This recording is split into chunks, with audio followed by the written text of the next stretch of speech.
John, Anik, and Kenny Florian closing it down here in Nottingham, England. It was UFC on Fuel TV 5, finishes galore all night long. A great fight crowd from the press conference to the weigh-in, and of course, straight on through the main event here tonight. And the big heavyweight winner was Stefan Struve. 4 straight UFC wins, all of them finishes. Yeah, they really brought it tonight. Both these guys had back and forth exchanges, definitely had their moments in the first round and in the second round. Both guys definitely hurt each other throughout this fight, but it was Stefan Struve that once he hurt Miocic, he never let him off the hook.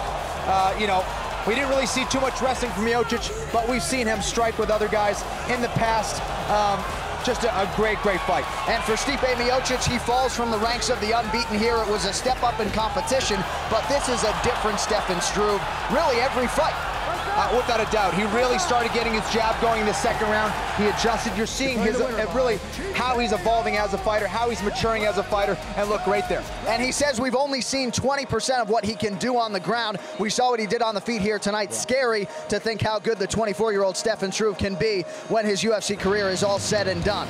The night's biggest star, though, here was the local boy, without question, Dan Hardy, returning to fight in Nottingham for the first time since 2008, and he put it on Amir Sadallah pretty good there down the stretch. You know, Amir Sadallah made it a very close first round. That was a back-and-forth first round, but Dan Hardy really took over in the second and third round, mixing it up with his wrestling. Showed some great ground and pound. He cut Amir Sadallah on both sides of his face.